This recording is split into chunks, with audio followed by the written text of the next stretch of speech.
Ja,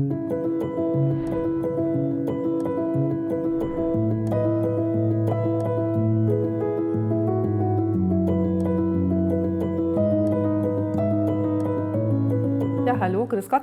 Mein Name ist Heike Eckensberger. Gemeinsam mit der Familie leite ich hier das Hotel Eckensberger in Hopfen am See. Wir sind ein Gesundheitshotel, das heißt, wir haben auf der einen Seite ein Therapiezentrum, wo wir klassische Kneippmedizin anbieten und Physiotherapie. Und auf der anderen Seite ein Wellnesshotel, wo wir eben Wellnessanwendungen haben und alles, was man sich unter einem modernen 4-Sterne-Hotel vorstellt. Die Entscheidung, ein Bio-Hotel zu werden, die ist so langsam gewachsen. Also die Schwiegereltern haben ja den Betrieb schon geführt als Kneipp-Kurklinik, als gesundes Haus, wo das Thema gesunde Ernährung auch schon mal da war. Und dann kam eben die Entwicklung der Bio-Hotels. Das heißt, wir haben erfahren, es gibt in Österreich so eine Vereinigung und das hat uns sehr entsprochen, weil wir selber privat, persönlich auch sehr viel Bio gelebt haben. Also wir haben ja den Bioland-Bauernhof, den eben der Schwager jetzt führt, mit dabei, der uns schon immer beliefert mit Produkten, mit frischen Sachen, also Joghurt, Milch, Fleisch. Und von dem her haben wir die Produkte immer schon mit bei uns drin gehabt. Und das entspricht einfach unserer Auffassung von einem gesunden, sinnigen Leben. Und das zieht sich einfach durch bei uns. Also ich sage immer, bei uns zählen die inneren Werte von den Dingen. Mein Name ist Andreas Eckensberger und ich darf mit meiner Familie zusammen das Bio-Hotel Eckensberger betreiben. Wir haben im Jahr 2008 uns ganz intensiv mit dem Thema Klimaschutz beschäftigt, haben da die erste CO2-Bilanz gemacht. Wir haben damals wirklich alles abgewogen. Wir haben damals Kilo Käse gewogen, Liter Milch gezählt, Lieferscheine ausgewertet. Das war der Start, um erst mal zu wissen, wo ist denn überhaupt in einem Hotel das Problem, wo sind die größten CO2-Schleudern. Die größte Problematik war damals Heizöl. Wir haben dann im Jahr 2008 eben die alte Heizölheizung rausgeschmissen und durch ein Blockheizkraftwerk ersetzt, das mit Biogas aus Lebensmittelresten funktioniert.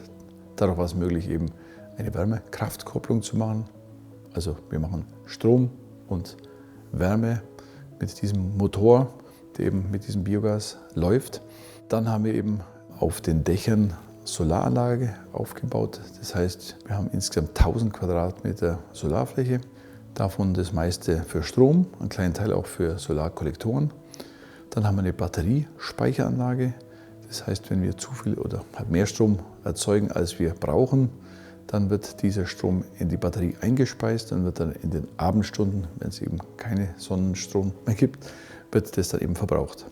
Bei der CO2-Bilanz ist uns aufgefallen, dass die größte CO2-Menge eigentlich durch die Anreise entsteht. Das war uns auch nicht so bewusst. Wir haben zum Beispiel 1,2 Millionen Personenkilometer mit dem Pkw gehabt, haben dann durch gezieltes Marketing versucht, die Gäste auch zu animieren, mehr mit der Bahn anzureisen. Und damit sie dann hier vor Ort auch gut mobil sind, haben wir Elektroautos, mit denen die Gäste dann fahren können. Wir haben Elektrofahrräder und, was auch ganz toll ist, es gibt hier regional eine Initiative, dass man mit der Gästecard umsonst Bus fahren kann und es wird inzwischen sehr häufig genutzt. Das heißt, man kann hier sehr gut ohne Pkw, ohne eigenen Pkw mobil sein, was auf dem Land nicht immer so einfach ist. Ja, das sind so auf die Schnelle die wesentlichen Dinge. Ansonsten wichtig ist, dass man noch jährlich die CO2-Bilanz macht und versucht, jedes Jahr dennoch besser zu werden. Also wir haben momentan einen CO2-Wert von 4,68 Kilogramm CO2-Äquivalent pro Gast und Tag. Das sind also rund 5 Kilo. Das heißt, wir gleichen 15 Kilogramm aus. Das ist eben die Idee mit Klimapositiv. Allerdings würden wir gerne versuchen, noch da runterzukommen, weil in diesen 4,68 Kilogramm steckt manchmal auch so Kleinigkeiten wie, dass man zum Beispiel R134a, also das Kältemittel, das es noch in alten Kühlanlagen gibt, wenn man das nachfüllen muss, das ist ziemlich klimaschädlich und das wollen wir jetzt noch als großes Projekt noch wegbekommen. Das sind so die Dinge, die man einfach dann versucht, noch immer weiter zu optimieren. Bio-Lebensmittel und Produkte, das ist für mich echt ganz was Normales. Also ich finde, das ist eigentlich das Normale. Also so wie es in der Natur wächst, möglichst ohne irgendwelche Zusatzstoffe, ohne dass dabei irgendwelche Rückstände im Boden bleiben oder das Wasser negativ beeinflussen, so soll es eigentlich alles sein. Und wir sind ja auch ein Stück Natur und das, was ich meinem Körper zuführe, soll dann bitte auch so natürlich wie möglich sein. Ich bin ja hier im Haus zuständig für das Thema Wellness und das bin ich auch sehr gerne, weil das was ist, wo man sich mit schönen Dingen, mit schönen aromatischen Düften, mit Raumgestaltung befassen darf.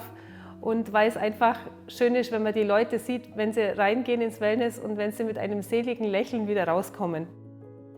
Wir beschäftigen uns ja auch mit Gesundheit, vor allem mit Schlafgesundheit. Das ist ein bisschen meine Arbeit auch hier im Hotel als Therapeut.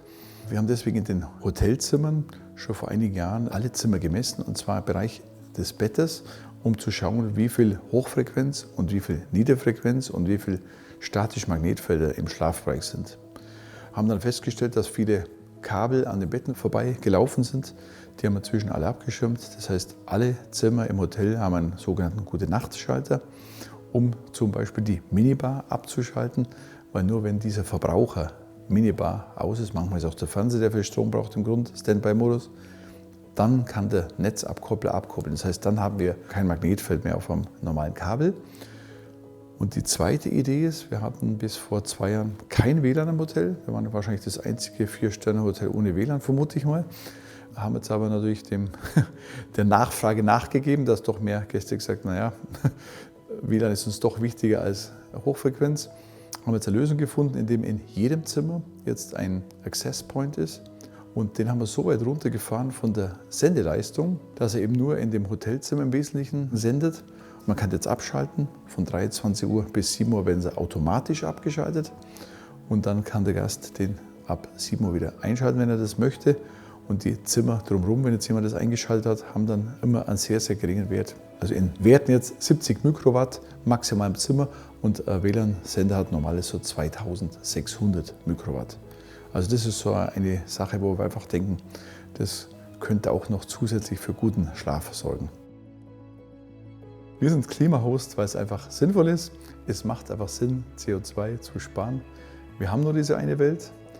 Und dieses kleine Gas, diese 2 Moleküle C und O2, die machen einfach sehr viel aus. Und es wäre einfach wahnsinnig wichtig, dass wir uns hier ein bisschen mal in die Sporen begeben und sagen, jetzt geben wir Gas und schauen, dass wir eben hier Klimaschutz betreiben. Und das ist nicht so schwer. Es hat kürzlich ein Gast was Schönes gesagt. Herr Eggensperger, wenn ganz Deutschland sich so verhalten würde wie Sie, dann hätten wir es schon im Griff. Das heißt, es wäre möglich.